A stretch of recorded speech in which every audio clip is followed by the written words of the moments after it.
वक्त बड़ी खबर आसाम सिलचर कछार से आ रही है, जहां कटखाल नदी के कटाव से धलाई मलाई जीपी के धलाई प्रथम ब्लॉक और इंगलाइपा क्षेत्र के सैकड़ों परिवार प्रभावित। हैलाकांडी जिले के अलगापुर कतलीचरा समूह में कटाखल नदी के भीषण कटाव से धलाई मलाई गांव पंचायत के धलाई प्रथम खंड और इंगलाइपार क्षेत्र के सैकड़ों परिवार प्रभावित हुए हैं।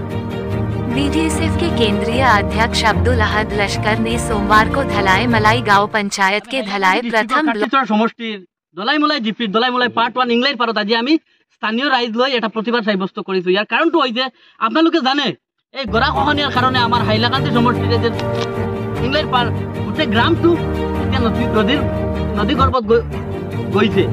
আজি আমি আপনালোকৰ জৰিয়তে অসমৰ মাননীয় ওয়াটাৰ ৰিসোৰ্সৰ মন্ত্ৰী পিতুষ হাজাৰিকা ডাঙৰীয়া হাইলাকান্দি ডিসি স্যাৰ আৰু এসপি এক্সিকিউটিভ ইঞ্জিনিয়াৰ ধৰি যিকেইজন আধিকাৰিক আমাৰ হাইলাকান্দিত আছে, যিকেইজন আধিকাৰিক এই ডিপাৰ্টমেন্টৰ আসাম সৰকাৰেৰ অধীনত আছে, এই সকলক অনুৰোধ জনাই আছো আপোনালোকে এই দলাই মুলাই জিপিৰ ইংলাইৰ পাৰৰ কাৰণে কিবা এটা ইনিচিয়েটিভ লওক। কিয়নো ইয়াৰ হাজাৰ হাজাৰ ৰাইজ এতিয়া আতংকৰ মাজত আছে, যে কোনো মুহূৰ্তত অঘটন ঘটিব পাৰে।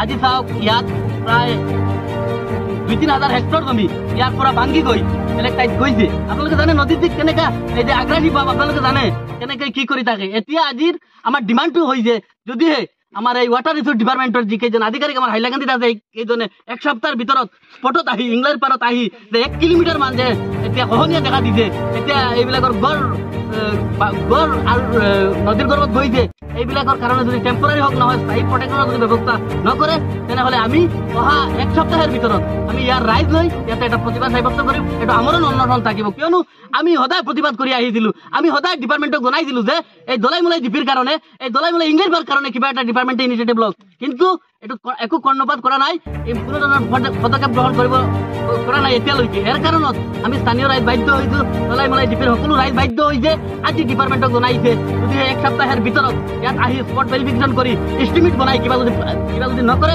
তেনেহলে আমি অহা এক সপ্তাহেৰ পিছত আমি ইয়াত স্পটত আমি ইয়াত দলাই মুলাই জিপিৰ গোটা ৰাইজ সকলো মিলি একেলগে আমি ইয়াতে প্ৰতিবাদ সাব্যস্ত কৰিম, ইয়াতে আমি ধৰ্ণা কাৰ্যসূচী পালন কৰিম, ইয়াতে আমি আমৰণ অনশন কাৰ্যসূচী পালন কৰিম। কিয়নো আমাৰ আৰ একো সাইড নাই। এতিয়া ইয়াৰ ৰাইজ হাজাৰ হাজাৰ ৰাইজ এতিয়া কোনো মুহূৰ্তে যে কোনো অঘটন ঘটিব পাৰে এনেকুৱা পৰিস্থিতিত আছে। আজি তাক ইয়াৰ ষ্টুডেন্ট বিলাক ক'ত যাব, ইয়াৰ ষ্টুডেন্ট বিলাক ক'ত খাব, ইয়াৰ যে বৃদ্ধ আবাল বৃদ্ধ যিবিলাক আছে, ইয়াৰ যে মাইকী মানুহ যিবিলাক আছে, এইবিলাক ক'ত যাব ক'ত খাব। বৰ্তমানে যি পৰিস্থিতি যেনেকুৱা খহনীয়া দেখা দিছে, হাজাৰ হাজাৰ পৰিয়াল নৈৰ গৰ্ভত যাব আৰ ইয়াৰ ৰাইজ কি কৰিব। এৰ কাৰণে সময় থাকোতে যদি কিবা ইনিচিয়েটিভ গ্ৰহণ কৰে ডিপাৰ্টমেন্টে আমি আশা কৰিছো এই হাজাৰ হাজাৰ পৰিয়ালৰ এটা প্ৰটেকশ্যন দিব পাৰে। আৰ যদি মানে নৈৰ গৰ্ভ যোৱাৰ পিছত যদি কিবা ইনিচিয়েটিভ লোৱাৰ ব্যৱস্থা কৰে তেনেহলে ৰাইজে পশুক এটা দিব। এর আগতে যদি সময় থাকোতে কিবা এটা ইনিচিয়েটিভ নলয় তেনেহলে এইটো ভয়ঙ্কর ৰূপ ধাৰণ কৰিব। কাৰণ এতিয়া স্থানীয় ৰাইজ জাগিছে, প্ৰতিবাদ কৰিব, অধিকাৰৰ লড়াই কৰিব। ল্যান্ড অনুযায়ী ইয়াৰ ল্যান্ড যি খহনীয়াৰ কাৰণে ইয়াৰ ল্যান্ড যে বেলেগ ঠাইত গৈছে এইবিলাকক চিহ্নিত কৰি ৰিটাৰ্ণ কৰাৰ অনুৰোধ জনাই আছো আপোনালোকৰ জৰিয়তে। আমি আকৌ অনুৰোধ জনাই আছো আৰু লগতে এটা অনুৰোধ জনাই আছো যে আমাৰ কাৰ্য্যদলৰ মাননীয় বিধায়ক হুদামুদ্দিন লস্কৰ ডাঙৰীয়াক আপুনি এইটোৰ ওপৰত তীক্ষ্ণ দৃষ্টি দিয়ক। কিয়নো ইয়াৰ হাজাৰ হাজাৰ ৰাইজৰ ভৱিষ্যত এটা সংশয়ৰ মাজত আছে, ইয়াৰ হাজাৰ হাজাৰ ৰাইজ এতিয়া আতংকৰ মাজত আছে। আজি আমি স্পটত আহি প্ৰতিবাদ কৰিছো, ইয়াৰ ৰাইজৰ অৱস্থাটো দেখিছো।